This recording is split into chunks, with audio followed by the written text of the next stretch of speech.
अम्बे चरण कमल है तेरे, हम भंवरे हैं जन्म जन्म के, निश दिन देते फेरे। यज्ञ पत्नियों पर कृपा है और 24वें अध्याय में फिर गोवर्धन पूजन। चलिए गिरिराज जी का पूजन कर लेते हैं ना। बोले गोवर्धन नाथ की जय। सुखदेव कहते देखते देखते भगवान हो गए 7 वर्ष गए। कितने दिन गए हैं? 7 वर्ष। कार्तिक अमावस, दीपावली, चतुर्दशी, धनतेरस से लेकर दीपावली के उत्सव की तैयारी हो रही है।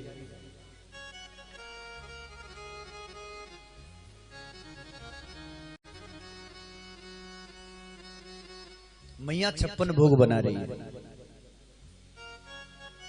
कन्हैया कहते मैया ने 100 लड्डू दे दे, तो मैया ने डांट कर भगा दिया। ए दारी के निकर यहाँ थे, लाला जय जय के ताई बन रही है, पहले जय जय की पूजा है जाए तो बाद में तू ले लेना। अच्छा, माँ बच्चे को डांटे तो बच्चा पिता के पास जाता और जाकर नंद बाबा की गोदी में बैठ गया। नंद बाबा ने पूछा कन्हैया लाला तू क्यों रो रहा है बेटा? तो कन्हैया ने कहा बाबा बाकी तो सब है, मैया 56 भोग बना रही है, गैया चरावे हम नौकरन की तरह। और बताओ मैया कह रही है जय जय की ताई जय जय की ताई बन रही हो लाला, और जय जय पाए ले तो बाद में तू पा लियो। तो बाबा ये बताओ जय जय कौन थी भला है? ये ब्रज को भगवान कौन है? हम ही सबसे बड़ो भगवान। तो भला ब्रज को दूसरों कौन सो भगवान है? और बात भी सही है, ठाकुर जी कह रहे हम ही तो भगवान है। तो नंद बाबा ने ब्रज के भगवान का परिचय दिया। 24वां अध्याय है। 24वें अध्याय का ये 10वें स्कंद के 24वें अध्याय का 8वां श्लोक है।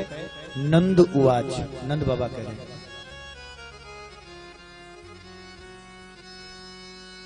कि परजन्यो भगवान इंद्रो मेघास्तात्म मूर्तये तेवे वर्षन्ति भूतानां त्रिणिनं जीवनं पयः। परजन्य कहते हैं भाई बहन बरसात को, और वर्षा के जो देवता है परजन्यो भगवान इंद्र, इसके देवता है इंद्र।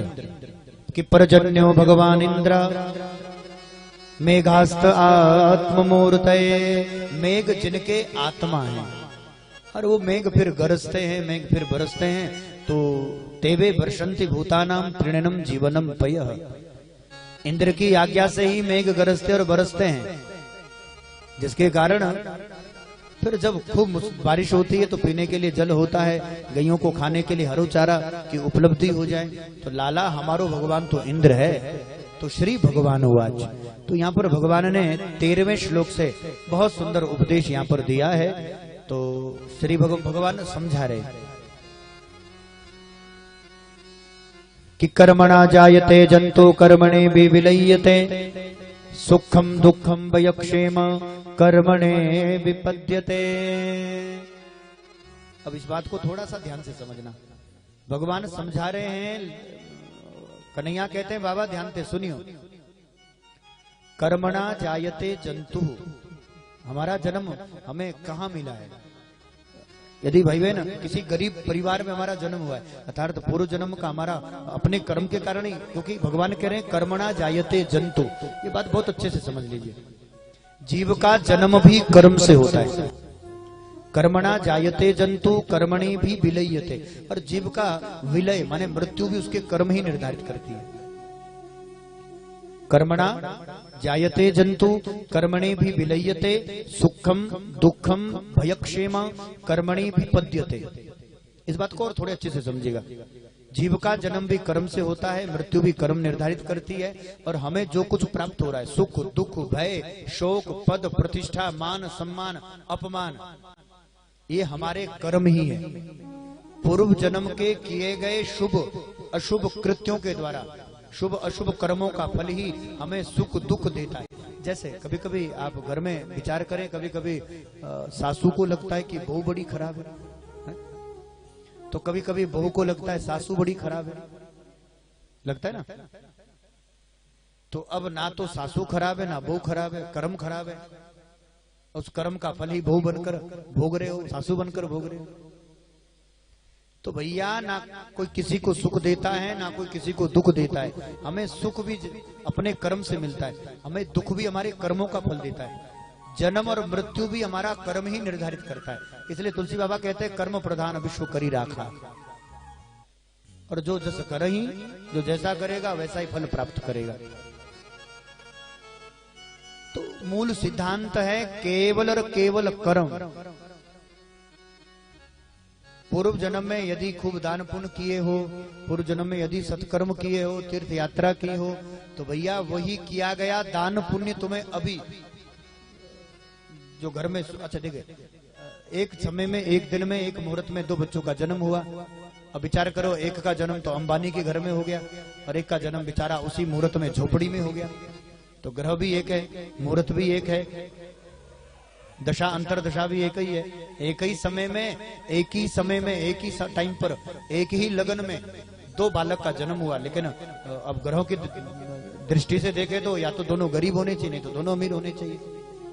लेकिन एक बालक अमीर के घर में पैदा हुआ है और एक बच्चा गरीब घर में पैदा हुआ है। इसका कारण क्या है? इसका कारण है केवल और केवल कर्म। एक ने पूर्व जन्म में इतना दान दिया, इतना धन, इतना दान पुण्य किया है कि जन्म इतने बड़े घर में हुआ है कि जिंदगी भर उसे कुछ करने की जरूरत नहीं। और एक आदमी ने कुछ दिया तो है नहीं, बस इकट्ठा करता रहा, बैंक बैलेंस करता रहा, एफडी बनाता रहा, और बेटा ऐसा कुपूत निकला कि उसने शराब में, नशे में, आजकल तो नशे भी चल रहा है, सूंघने वाला, वो गोलियों वाला और वो इंजेक्ट करने वाला। तो नशे भी कई प्रकार के। पहले तो केवल वो पीते थे तो पता चल जाता था कि पीकर आया है। चिलम वाला भी थोड़ा पता चल जाता था, क्योंकि चिलम वालों के मुंह से गंध तो आई जाती है। लेकिन आजकल के नशे का तो पता ही नहीं है। आजकल के नशे का पता नहीं चलता, इतने भयंकर, और जगह जगह बिक भी रहा है। माताओं से निवेदन है कि अगर आपको पता चले कि कहीं पर नशे का कारोबार हो रहा, कोई आदमी आपके बच्चों का, हम कह दें कि आपकी पूरी गृहस्थी उजाड़ रहा है, कोई आपकी गोद सुनी करने वाला है, तो कुछ करने की जरूरत नहीं है, शिकायत कर दे, फिर बाकी कार्रवाई तो प्रशासन कर ही रहा है। तो किसे लेकर के कानून बहुत सख्त हो गया, जमानत तक नहीं है। यदि सही मात्रा में, यदि नशे का जो भी मादक पदार्थ रहता है, जैसे चाहे वो गोलियां हो या चरस, गांजा, जो कुछ नशे जितने भी प्रकार के होते हैं,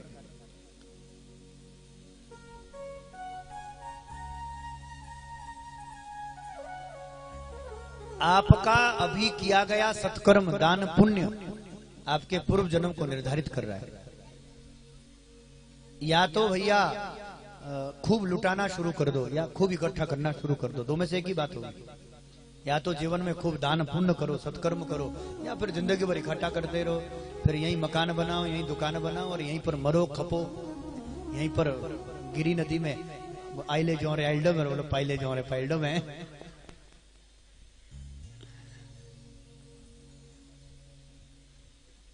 तो जोरे बंदे हो का बंदे तो नहीं, वो बात हमें याद आ गई अभी, मैंने कहा ये ठीक है। अच्छा, एक चीज आप विचार करें ईमानदारी से, भाई बहन, कोई किसी का साथी नहीं है, कोई किसी का संगी भी नहीं है, और कोई किसी के साथ जाने वाला भी नहीं। पत्नी भी साथ जाती है, ध्यान से सुनिएगा, पत्नी भी, बिल्कुल। एक पुरुष का सबसे गहरा संबंध उसकी अपनी स्त्री से होता है, पत्नी से होता है। तो पत्नी भी साथ जाती है घर की दहलीज तक। तो तिथि रो रहा निगो रो, तो पत्नी भी साथ जाती है घर की दहलीज तक। सगे संबंधी रिश्तेदार साथ चल देते हैं गिरी तक, नदी तक, जमुना नदी तक। जितने भी परिजन है वो उनका जो साथ है, उनका जो सहारा है, वो केवल आपका संबंध पत्नी से घर की दहलीज तक। वो घर की दहलीज जब पार हो गई और जब उठाकर जब 4 कंधों पर जाओगे,